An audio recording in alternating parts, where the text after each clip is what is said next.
Hello, this is AlanTheFriesen, AlanTheFriesen on YouTube. This is part 2 of our lecture on apocalyptic fiction. Apparently the students still like the accent because they're not mocking me yet, so we'll keep it up from now.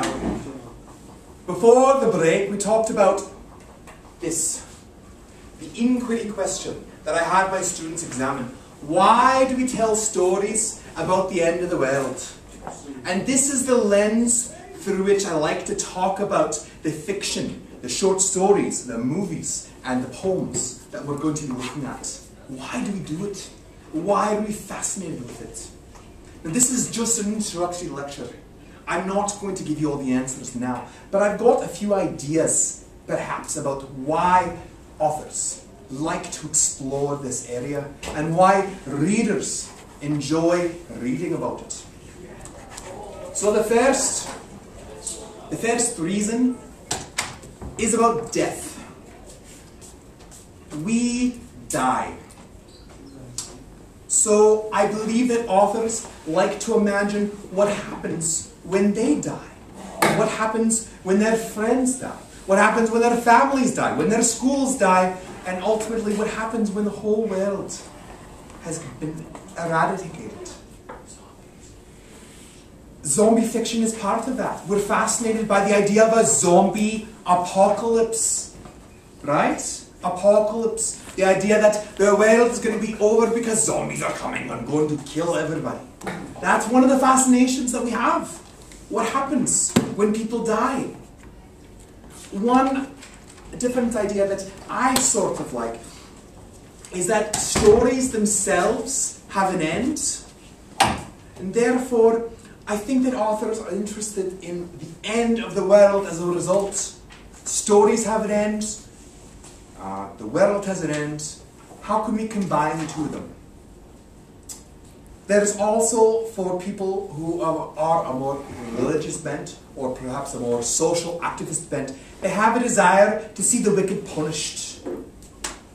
Ultimately, that's what the book of Revelation is about. The good people get to live on, while the bad people are tortured, are thrown into the pit. That's perhaps one rationale for why people write fiction about the end of the world. Another one that I think is perhaps a bit more realistic is that they just like to think about it. They like to make a world. They get to start again. There's also been a proliferation of TV shows like Survivor, for instance, where people are left to their own devices and have to survive on a desert island. It's very similar in an apocalyptic scenario. We get to start over. There's no more government. There's no more school. There's no more family. It's just us against the environment. And we wouldn't want it to happen for real, but it's sort of interesting to think about. I know I do sometimes. If this area was obliterated and I survived, what would I do? How would I survive? My first stop would be to the garage to get my crowbar, let me tell you, in case the zombies come. That was a joke. Apparently I'm not a comedian. There are other ideas for why we tell stories about the end of the world. But like I said, this is just an intro, and I don't want to spoil anything for my students. So for those of you watching at home, perhaps you want to investigate a bit on your own. Idea. This reading list is mostly for my students, but it's also for the people at home. This is the stuff we're going to be going through. Through. The texts we will be examining over the course of this unit. We're going to be starting off with the flood narrative. The global flood. Or the idea, the story of the global flood. And we'll be looking at the account in Genesis, in the Hebrew Bible. Now, I would go through the Epic of Gilgamesh and perhaps the idea of Utnapishtim, Atrahasis, these other ancient Near East characters. But for now, I'm not going to be doing that. We're just going to be looking at the Genesis account. And then we're going to be looking at a very short passage in 2 Peter that is the clearest explication of the destruction of the world in the New Testament. And from then on, we're going to look at more modern texts. We're going to start off with a poem by Edwin Muir called The Horses. That was a student who was coming in late, don't mind him. It did say do not disturb on the door, but you know, it's okay. One day, all of my students, God willing, will be able to read. There was also a joke. I insulted these things, it's not worth laughing. The poem The Horses by Edwin Muir. I live in an agricultural community, and I want to interest my students in the idea of the apocalypse by drawing on some of this agricultural imagery. It's a poem about the survivors after a war and how the horses who initially ran away at the beginning of the war came back, and the uneasiness with the humans and the horses that were sort of meant to be with each other. My students know what I'm talking about. But a link that was lost because of war. We'll be looking at the classic story By the Waters of Babylon.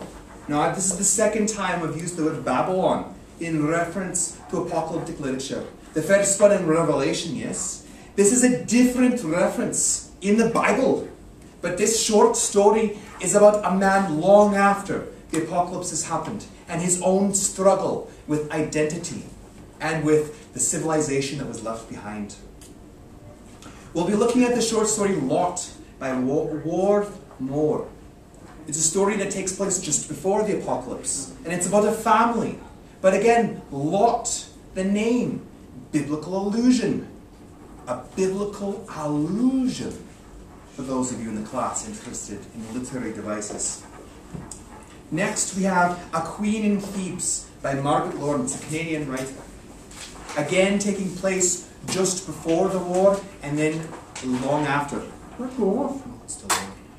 The Queen of Thebes is a reference to Oedipus Rex, the play by Sophocles, and we'll look at that allusion as well. Then we have some more contemporary stories. For instance, Song Before Sunset by David Griega, in which a man is so fascinated by music in a ruined world that he still tunes and plays a piano, which could cause him some physical harm by the people who are destroying culture. We have Scissors with Running, which is a really short story by Brian D. Buckley. It's not really published anywhere. It's a fun one that I found online about what would happen if inanimate objects could all of a sudden come alive. It's funny, you'll like it. Next is The Store of the Worlds by Robert Shepley. And I can't say too much about it because I don't want to spoil it. And finally we have, and I'm not sure if we're going to be doing this or not because I just don't know.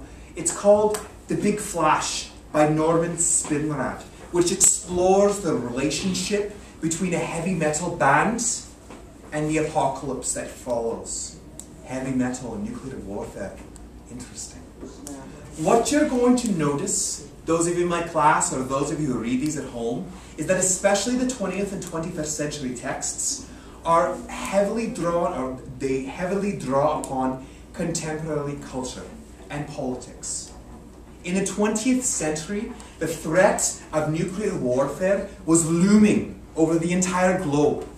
People were afraid that the Reds would nuke America and vice versa. It was a big concern. And people wrote apocalyptic stories to address that concern. That's why I've mentioned things like rock and roll, nuclear warfare.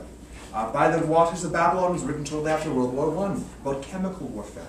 So all of these fears that we have in our own life, that are suddenly resurged, sort of words. They're reinvigorated. They're brought to light in these fictional texts that we'll be exploring. So as far as this lecture goes, that's it. I want to thank you very much for paying attention. I want to thank you for listening at home. Thank you. Have a good day. Goodbye.